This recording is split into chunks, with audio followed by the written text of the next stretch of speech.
Bom, pessoal, boa noite. Hoje a gente vai estar dando sequência no nosso curso aí de controles típicos e vamos começar hoje uma unidade aí já de controle, né, de processo.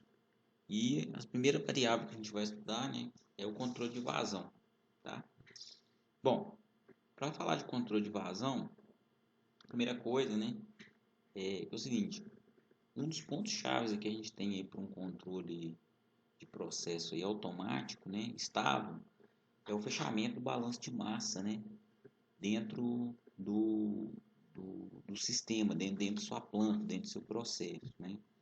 E para que isso seja feito de forma estável, principalmente para controle de nível, no caso de líquidos, e controle de pressão, no caso de gás, é importante a gente ter um bom controle de vazão. Normalmente, o controle de vazão ele é uma variável que ele tem uma como é que fala? Como característica principal, né? Ele tem tempos de resposta, né? Constâncias de tempo menores do que as constantes de tempo de controle de nível, temperatura e dependendo até de pressão, tá? Então, normalmente a gente manipula a vazão para você poder fazer um controle de temperatura, poder fazer um controle de nível. Normalmente, o controle de vazão, ele vai estar, por exemplo, no controle em cascata, ele vai ser o seu controlador que vai estar no nível mais interno, porque ele tem uma constante de tempo menor, ele é um processo mais rápido, né? E você precisa controlar, né, essas correntes, né, as vazões, no caso, as correntes de fluido, né, de gás, né, do processo, para que esse balanço de massa do seu processo ele não fique muito instável, né? Você tendo um bom controle de tanto de vazão de entrada como de saída, você controla bem o seu inventário, né, a sua quantidade de massa do seu processo e não causa aí, níveis elevados ou falta de níveis, subpressões, sobrepressões, tá?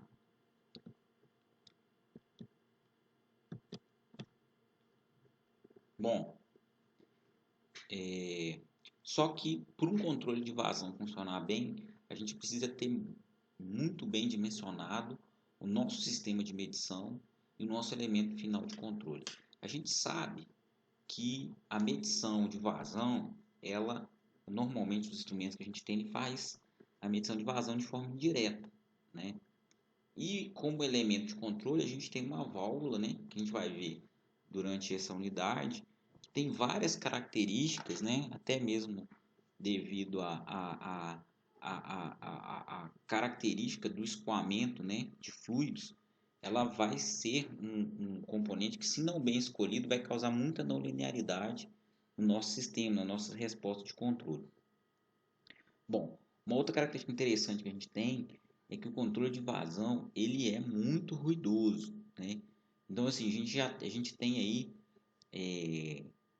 intrinsecamente, né, ruídos aí da ordem de um Hz ou até mesmo superior, né, na medição de vazão, tá? Então, normalmente uma constante de tempo aí para um sistema de vazão em torno de 3 segundos, 4 segundos, 10 segundos, a gente tem ruídos na ordem de 1 segundo aí, né, 1 Hz aí, oscilando em cima da variável de processo, tá? E aí, então é importante a gente ter já em mente, a gente precisa usar filtros, né, para a gente amenizar esse ruído, porque esses ruídos podem trazer variações que podem levar, dependendo, né, da fase, né, desses ruídos, podem trazer consequências de instabilidade, tá? Só que é o seguinte, o filtro é para atenuar o ruído, ele não é para reduzir como é que fala assim, ele não pode interferir na tendência da variável de processo, em subir, né, ou descer. A gente está lá só para atenuar aquele ruído, aquela oscilação, tá? E esses ruídos, quais são as principais fontes? As fontes são descargas de bombas, descargas de compressores, restrições nas linhas, vão causar, como dizer assim, modificação no escoamento do fluido, que vai causar, né, contrações, né, e expansões no fluido que vai causar essas variações, né, essas oscilações, esses distúrbios. Outra coisa, as próprias linhas elas vão oscilar. quando a gente tem um elemento que vai estar montado lá numa tomada, na tubulação, essa tomada vai vibrar e um transmissor, por exemplo, diferencial que está lá montado naquela linha, né, naquela linha de impulso, ele também vai vibrar e vai causar esses ruídos, essas oscilações, tá? A gente vai fazer uma breve revisão aí sobre válvula e sobre medidores, né, de vazão, tá? Para a gente poder tá aí falando a mesma linguagem, para a gente continuar a desenvolver aí o curso sobre aí falando um pouco mais sobre controle de vazão. Então, a principal forma que a gente tem de medir vazão, né, eu posso garantir com vocês até com uma certa, vamos dizer assim, autoridade, vamos pensar assim, é o uso, né, de elementos deprimogênitos, né, ou seja, aqueles que medem a vazão a partir da queda de pressão, né, ou do diferencial de pressão, ou do ΔP, né. Por quê? Porque a gente sabe lá das equações de Bernoulli que a gente consegue chegar que uma vazão ela é uma função, né, da pressão ou da queda de pressão, né? Então, a vazão, ela, vamos dizer assim, a queda de pressão, ela muda com o quadrado da vazão. Então, de forma indireta, a gente consegue calcular, então, a vazão, né? E a gente consegue linearizar fazendo essa raiz quadrada aí, certo? Bom, onde a gente tem aí, né, o que? A vazão em metro cúbico por hora. O F é um fator que vai converter as unidades, né? Por exemplo, eu posso ter uma medição em galões por minuto no sistema americano e eu posso transformar para metro cúbico por hora, né? No padrão Sistema Internacional de Unidades. O ρ aí é para a gente calcular. A gente tem o ΔP, quando a gente divide o ΔP pela densidade, a gente vai achar a vazão em metro cúbico por hora. Se a gente não dividir, a gente vai encontrar a vazão em quilo por hora, né? Tá? Então, só pra gente, como é que a gente faz um cálculo básico aí, né? Utilizando um elemento de primogênito, né? Usando por exemplo, né? A gente tem bastante aí, né? Placas de orifício, né? Então eu mostro para vocês aí uma montagem onde a gente tem a tubulação, né? Nessa tubulação a gente tem aqui um flange, onde sai que a gente tem aqui os taps, né? Que é onde vão sair tanto a tomada de alta pressão, a tomada de baixa pressão, ou seja, a montante, né? Vamos supor que o escoamento esteja vindo nesse sentido. Aqui a gente tem a tomada de alta, montante, aqui a tomada de baixa, jusante. Aqui é a linguetinha da placa, a placa está aqui dentro, né? Então a gente faz um cálculo, né? A gente tem um cálculo lá no, por exemplo, do ISO, né? 1867, mostra lá como que a gente faz um cálculo para determinada vazão, qual tem que ser o tamanho desse orifício, né? Dependendo do tamanho desse orifício, ele vai me dar um ΔP e vai me dar uma vazão. E aí a gente faz o cálculo inverso, tendo o ΔP, ou seja, esse instrumento aqui ele vai medir uma pressão diferencial entre essas tomadas devido à queda de pressão que o escoamento vai provocar ao passar por esse orifício da placa, né? E ele vai ser transmitido essa pressão diferencial por um instrumento, né? Diferencial de pressão. Esse instrumento aqui, ele vai sentir então aquele diferencial de pressão. Quando a gente tem uma montagem que é para fazer medição de líquidos, né? A gente vai ter exatamente essa montagem aqui, que as tomadas vão estar para baixo, né? As tomadas de impulso vão estar para baixo, né? Então, e essas tomadas que vão ficar cheias de líquido, né? Certo?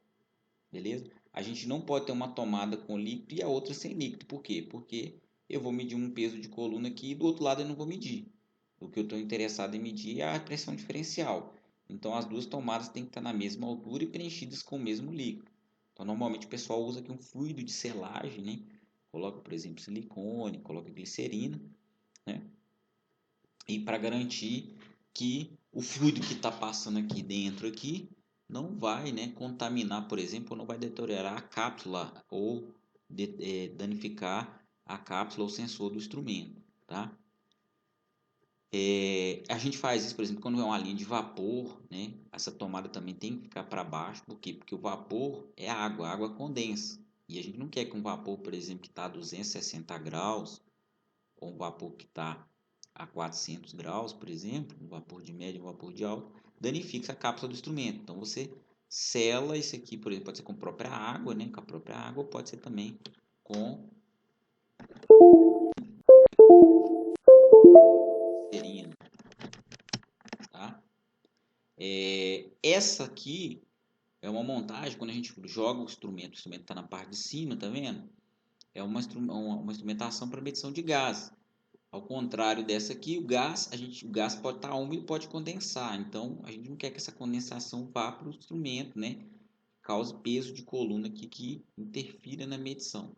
Então, a gente bota essas tomadas para cima. Então, você vai ver um instrumento que está medindo vazão de gás, ele vai estar montado acima da tubulação. O instrumento para medição de líquido e vapor vai estar para baixo da tubulação. Ok, gente? Basicamente, essa instrumentação mais utilizada aí que a gente tem para medição de vazão, né? A gente tem que chamar a atenção que essa medição é indireta, então a gente tem que sempre lembrar que a gente tem que extrair uma raiz quadrada, né, para linearizar esse diferencial de pressão que a gente está medindo, né, para o nosso sistema de controle determinar, né, ou mostrar para a gente a vazão corretamente, né. Normalmente, a perda de carga, né, da placa de orifício ela é pequena em relação à perda total do sistema. Então, a gente calcula placas de orifício aí que tem a perda de carga aí em torno de 0,1%, 5%. Então, ou seja, é praticamente desprezível, né, a perda de pressão, a perda de carga que ela vai causar no seu sistema hidráulico, né, no escoamento. Outra coisa, né, que a placa de orifício tem rangibilidade baixa. O que significa rangibilidade? Então, se eu quero medir uma vazão mínima de 10 metros cúbicos por hora, e quero medir uma vazão máxima de 100 metros cúbicos por hora, a placa de orifício não vai me dar essa rangibilidade, né? Ele não vai me dar uma rangibilidade de 1 para 10. Ele vai me dar em torno de um terço, um quarto, no máximo. Então, significa que se eu quiser medir, fazer um controle, que eu tenho que ter uma rangibilidade de 1 para 10, ou seja, de 10 metros cúbicos a 100 metros cúbicos, né, de 10 vezes essa relação, né, entre a vazão mínima e máxima, eu preciso usar um outro instrumento. Mas acima de 25% da vazão máxima, a placa de orifício ela apresenta erros, vamos dizer assim, acima disso, né, bons, assim, erros baixos, né, em torno de 1%, 2%, né, atende bem, né, para a maioria dos processos, né. Bom, aí que é um princípio básico, né, mostrando aqui como é que acontece a queda de pressão, né, na placa. Então, quando acontece o escoamento na tomada de alta pressão, né, onde a gente tem uma pressão maior, né, passa pela placa, há uma queda de pressão, acontece uma recuperação, né. Então, a placa ela mede esse ΔP. Esse pequeno ΔP aqui ele vai ser proporcional à vazão, né, ao quadrado da vazão que está passando aqui, né. Na verdade, a pressão ela é proporcional, né, ao quadrado da vazão, a queda de pressão. Então, a gente tirar a raiz quadrada, a gente tem então que seria a vazão, tá? Vou mostrando aí como é que seria, né, aquilo que a gente mostrou na figura 1 da montagem, né, usando a tomada de alto e a tomada de baixo num transmissor de pressão diferencial, certo? Alternativamente, né, ao uso de placa de orifício, a gente tem outros elementos de medição também que utilizam o princípio do ΔP, né? A gente tem aí o bocal de vazão, o tubo Venturi, né, o tubo Pitot e o Anuba, que eu vou mostrar aí nas figuras sequentes aí. Existem também outros princípios, né, de medidores com outros princípios, né, e com rangeabilidade maior, com precisão maior, né. Tem indicação, por exemplo, em estações de medição, né, a gente pega, por exemplo, transmissores tipo Coriolis, que tem exatidão de 0,1%, 0,2%. Então, são excelentes instrumentos, são caros, mas né, dependendo do que você precisar, se for fazer uma medição fiscal de vazão, por exemplo, você vai necessitar de instrumentos com essa exatidão, né? e com repetibilidade grande também, ou seja, com precisão grande também. Então, você não vai usar uma placa de orifício para isso, você vai ter que usar, por exemplo, no ultrassônico, ou até mesmo Coriolis, né? Coriolise e Coriolis, tá? Então, mostrando aqui para você o bocal de vazão, nada mais é, muito mais, é bem parecido, né? Só que em vez da gente ter uma placa aqui, a gente tem um perfil de um tubo, né? Com um diâmetro menor, né? Qual que é a vantagem disso aqui? Que você consegue fazer com que a descarga aqui na zona de baixa pressão, né? Você consegue ter um fluxo mais laminar aqui, né? E você consegue fatores, né, de descarga menores, né? Ou seja, você vai ter fluxos menos turbulentos e consegue ter uma melhora na sua exatidão porque o fluxo é menos turbulento, tá? Então, aqui é um exemplo de um bocal de vazão. Ele fica montado, é um tubo que fica montado dentro da tubulação principal. E aqui você tem as tomadas de alta e as tomadas de baixa. E aqui você tem as indicações de qual deve ser a distância a partir do flange onde está montado o tubo, que você tem que inserir tanto a tomada de alta pressão como a tomada de baixa pressão. Então, eles recomendam que seja o diâmetro mais ou menos uma vez um diâmetro, ou seja, aqui no mínimo tem que ser um diâmetro, né? Ou no máximo 2 vezes o diâmetro. E aqui é meio diâmetro mais ou menos um diâmetro, ou seja, que da tomada de baixo tem que ficar no mínimo a desculpa, é meio mais ou menos 0,1 diâmetro, né? E aqui é um diâmetro mais ou menos 0,1, ou seja, é mais ou menos um diâmetro para trás e meio diâmetro para frente, tá? Essa é a indicação para a instalação do bocal de vazão, tá, gente? O tubo Venturi. O tubo Venturi, na verdade, aí é um tubo. Em vez de você ter aquele flange colocando um pedaço de tubo lá dentro, é o próprio tubo construído com, né, essa restrição, né, certo? E aqui a vantagem é a mesma do bocal de vazão, né? Você vai ter as recuperações de pressão sendo feitas de forma com fluxo de forma mais laminar, com fatores de descarga menores, né? Aumentando as exatidões, tá, gente? Né? E aqui também você tem, né, algumas recomendações, né? Aqui não tá as recomendações de distância entre as tomadas, tá, gente? Então, para tomada de alta com uma tomada de baixa, mas é mais ou menos parecido, né? Bem próximo ao que seria do bocal de vazão, tá? O tubo Pitot, ele é um tubo que ele mede, na verdade, quando o fluxo ele está, né, escoando, né, você tem um escoamento aqui, a gente sabe que a pressão dinâmica ela depende da velocidade de escoamento ao quadrado, né?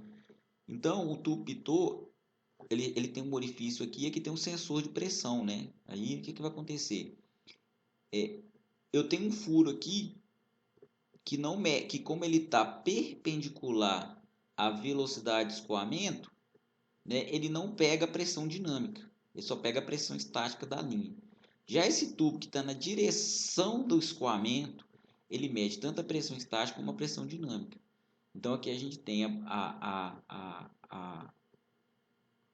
vamos dizer assim, a tomada de cima aqui sendo a pressão de impacto, que é a pressão estática mais a pressão dinâmica, e a pressão estática na outra tomada, que seria só essa aqui que está perpendicular ao escoamento. Então, ou seja, aqui pressão estática mais pressão dinâmica, menos pressão estática vai dar pressão dinâmica, ou seja, é o elemento ΔP da mesma forma. Tá? Aqui é um tubo que você insere com um furinho que dá, vamos dizer assim, enxergando, né, a velocidade de escoamento. E a velocidade de escoamento ela é uma função, a velocidade ao quadrado, né? Ou seja, pressão ao quadrado, a pressão é proporcional à velocidade ao quadrado, ou seja, ela é proporcional à vazão ao quadrado, certo? Bom, aqui é o Anuba, a diferença do Pitot para o Anuba, que em vez de ter um furinho, eu tenho vários furinhos, só isso. E aí o Anuba ele consegue me dar, porque o Pitot ele só tem um furo, né? Normalmente você coloca no meio da tubulação, só que no meio da tubulação o fluxo ele tem várias velocidades dependendo, aqui na superfície ele tem uma velocidade, aqui no meio ele tem outra velocidade. Então o Anuba ele consegue pegar esse perfil médio de velocidade e você consegue ter uma exatidão melhor na medição de vazão usando o ANUBA, porque ele pega vários perfis de velocidade e faz a média, tá? Essa é a diferença aí. Esse é o ANUBA. Outros medidores que não trabalham com ΔP. O medidor ultrassônico, ele trabalha com o tempo de trânsito, né? Então, quando ele manda uma onda de A para B, e a velocidade está nesse sentido, né? O que vai acontecer? O tempo na direção do escoamento, o tempo TA até B, ele é maior do que a onda que se ele viesse do B até o A, né? Do B até o A ele vai demorar mais tempo, né? E do A até o B ele vai demorar menos tempo. Por quê? Porque está a favor, né? Vamos dizer assim, vamos dizer assim, a onda sônica, né? Ela está a favor do sentido da vazão. Então ele faz uma conta que o TAB menos TBA vai ser proporcional então à velocidade de escoamento, né? Se ele tem a velocidade de escoamento e tem a área, ele consegue então calcular a vazão, tá? A vazão em metro cúbico por hora, a vazão volumétrica. Então aqui mostra que, por exemplo, na tubulação, né, os sensores aqui, né, sensores, transmissores e receptores, enviando aqui para uma central eletrônica, né, para o transmissor, que vai enviar isso para o seu sistema de controle. Então, o medidor ultrassônico, ele tem uma rangeabilidade muito alta, tá? Ele é excelente para fazer medições em gases, principalmente, é um transmissor muito bom, tá? E é um pouco mais caro, lógico, um transmissor de placa de orifício, né, com um transmissor diferencial de pressão. Outro instrumento muito elaborado, uma exatidão muito grande, é o Coriolis, né?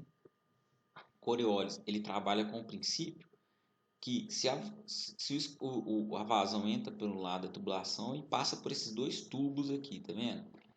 Quando ele passa nesse tubo aqui, ele está num sentido. Quando ele passa no outro sentido, ele está no outro tubo, ele está em outro sentido. Então, o que vai acontecer? Devido ao efeito Coriolis, né, vocês podem até observar que quando vocês estão fazendo uma faz o efeito na pia, né? Na pia de um lavatório, que dependendo do sentido que a gente tem, do hemisfério que a gente tem ou o escoamento indo para o sentido horário ou o escoamento indo para o sentido anti-horário. Então, o que acontece? Quando o fluido ele passa nesse tubo aqui, nesse sentido, ele gera uma força nesse sentido. No outro lado, quando ele passa no outro sentido, ele gera uma força no sentido contrário. Então, o que acontece? A gente vai ter um deslocamento no sentido do tubo e no outro sentido do tubo, certo? Essa força aí, né, de defeito devido ao efeito Coriolis, né? Quanto maior a vazão, mais vai ser esses ângulos aqui, né?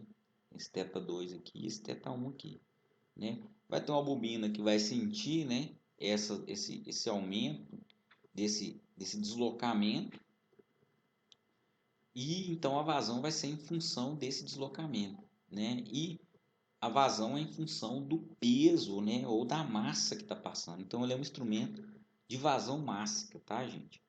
E ele, por ser um instrumento de vazão mássica, ele entrega para a gente também a densidade, né? A gente precisar converter para metro cúbico por hora, a gente multiplica aí pela densidade, a gente tem a vazão mássica vezes a densidade, a gente tem aí a vazão em metro cúbico por hora, tá? Bom, aí tem um exemplo aqui, né, de um instrumento comercial aí, como seria o Coriolis, tá? O instrumento tipo Vortex, o Vortex ele trabalha com um princípio que é quando você coloca uma barreira, né, no meio do escoamento, ele gera esses vórtex, né? Esses vórtex aqui, eles têm uma determinada frequência.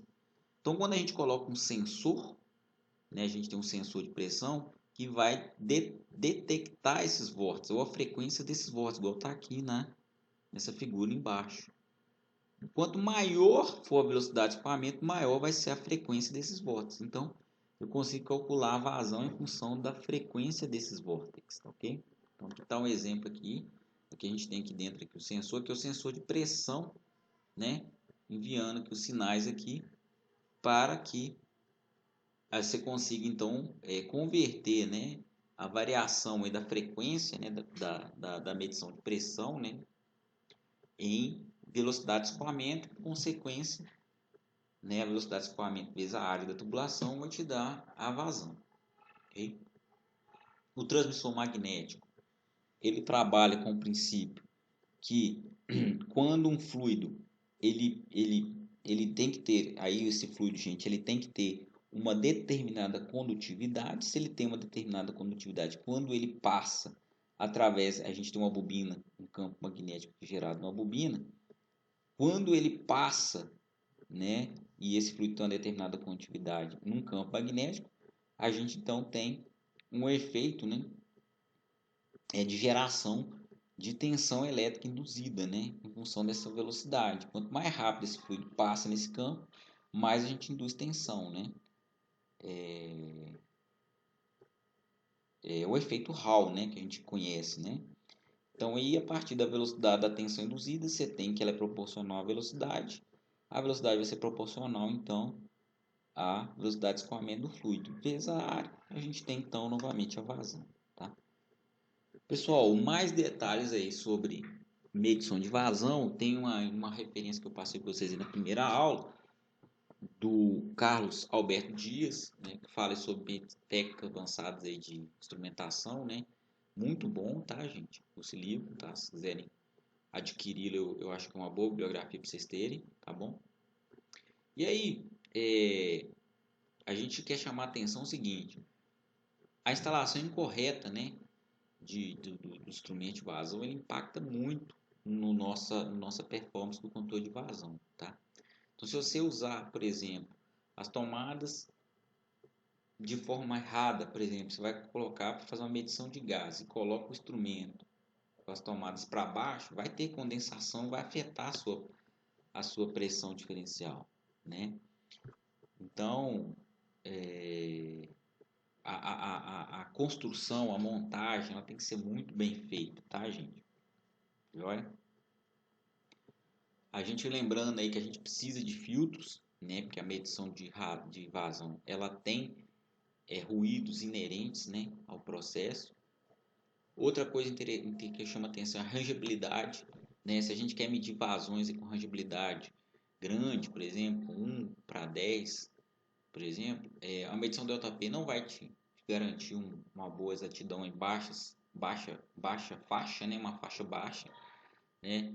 Aí você pode utilizar duas placas de orifício, né? Uma calculada para uma vazão menor e outra para uma vazão menor, mas normalmente quando você tem uma rangeabilidade assim, você abre mão da placa de orifício e usa outro tipo de instrumento, né? Usa o instrumento magnético, usa vórtex, usa ultrassônico, Coriolis, tá ok?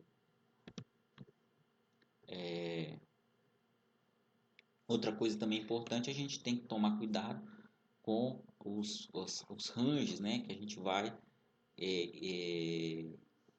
configurar no instrumento. Se a gente vai configurar um filtro, né, no instrumento ou no sistema de controle, onde a gente vai extrair a raiz quadrada, se vai ser no instrumento ou no sistema de controle, né? Se você está medindo uma vazão métrica, volumétrica ou uma vazão máxima, então isso tudo tem que ter muita atenção. Eu já, né, desse tempo aí que eu trabalho, eu já peguei muita configuração errada. Instrumento Coriolis, por exemplo, que mede vazão máxima, o cara colocando lá no bloco lá, medindo no SDCD, convertendo já em metro cubo por hora. Então, já vi muita coisa errada, tá? Então, é muito importante, né, a gente tomar essas providências aí, né, para a gente ter uma boa confiabilidade na medição e para reduzir, né, a variabilidade, né, do seu processo. Quer que o seu processo esteja lá com set point fixo e a variável fique, né, variando o mínimo possível em torno daquele set point. Né? Isso aqui é um controle regulatório que realmente seja regulatório, certo? Bom, avançando um pouquinho aí, falando sobre válvula de controle, né? O elemento mais utilizado que a gente tem aí para fazer o controle de processo são as válvulas de controle, né? E aí uma válvula de controle, normalmente ela é constituída pelo corpo, tá? E o seu atuador, né? Então, na figura seguinte, a gente vai ver aí o corpo, mais ou menos, vamos dizer, mostrar para vocês algumas partes da válvula de controle do corpo, né? A válvula de controle, ela altera a vazão, alterando a área de passagem, né? Do fluido, né? Passando dentro da válvula, né? Eu estou restringindo ou estou expandindo aí a área onde a vazão vai passar pelo obturador e pela sede da válvula, tá? O movimento desse obturador, que vai aumentar ou diminuir a área de passagem, ele é feito por um atuador, geralmente pneumático. E o atuador pneumático ele é controlado, né, por um posicionador, né, que nele tem ligado, né, mecanicamente um braço de realimentação para você saber a posição da válvula, né? E essa posição da válvula, quando você manda 50%, ele vai corresponder a 50% da posição, né, do curso da válvula, né? E ele pode ser atuado, né, ou comandado por, antigamente ele era comandado por um comando pneumático 3A15 PSI, né? Atualmente, né, a gente tem, ou da década de 80 para cá, né, o padrão 4A20 mA, que até hoje é usado, né, gente? Ou via alguma rede de comunicação digital, né, o Profibus PA, né, Process Automation, ou a Red Hat, ou Foundation Fieldbus, tá ok? Então, aqui a gente tem, então, basicamente, aqui uma válvula de controle, né? A gente tem aqui o atuador pneumático, tá?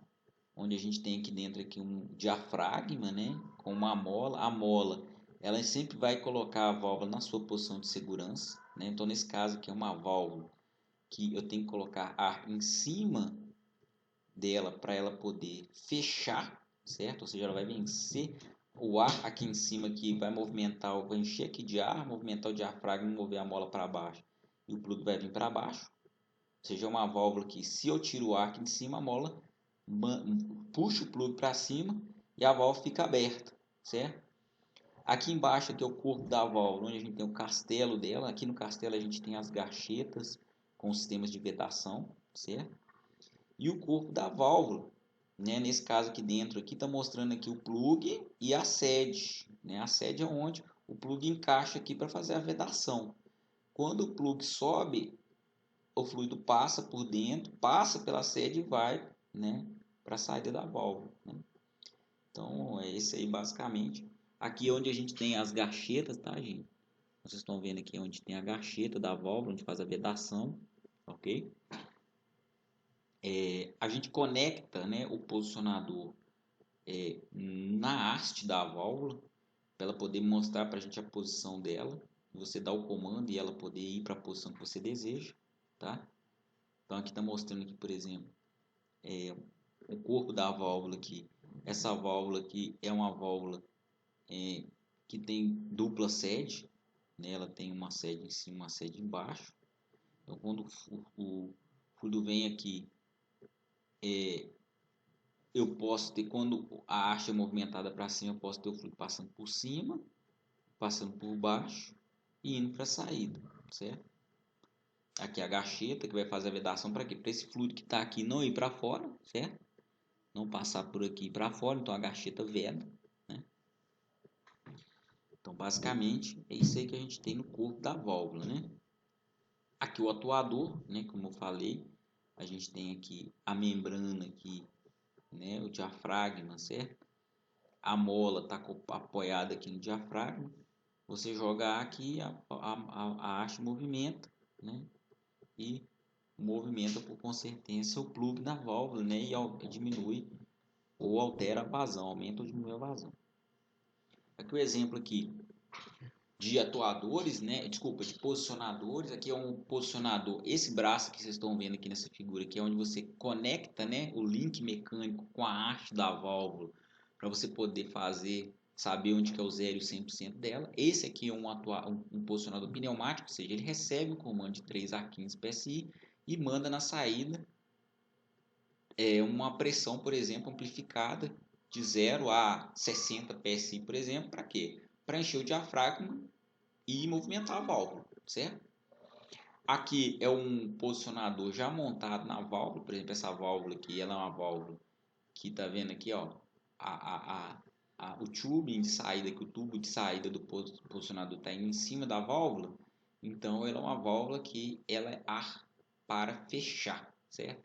Então eu mando o plug fechar. Então na falha, a mola sobe o plug e a válvula fica aberta. E esse posicionador, por exemplo, é um posicionador eletropneumático, ele recebe o comando de 4 a 20 mA e solta aqui na saída aqui uma pressão de ar para atuar aqui na cabeça aqui da válvula.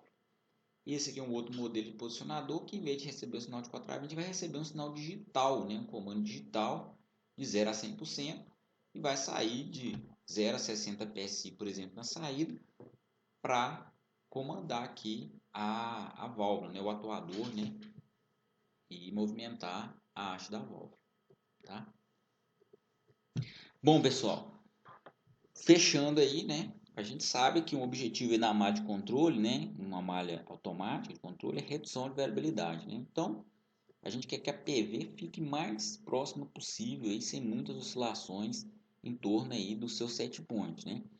Entretanto, é o seguinte, uma das coisas que impacta muito, né, na variabilidade, né, e do seu controle é o dimensionamento, a escolha da válvula, tá? Então, nos próximos aulas, a gente vai falar sobre problemas associados aí à escolha de uma válvula de controle, tá bom? Que a gente vai falar sobre dimensionamento da válvula, a característica dinâmica dela instalada, o projeto do atuador e do posicionador e a banda morta, ok? Então, é isso aí, a gente vai ver nas próximas aulas, ok, gente? Obrigado aí.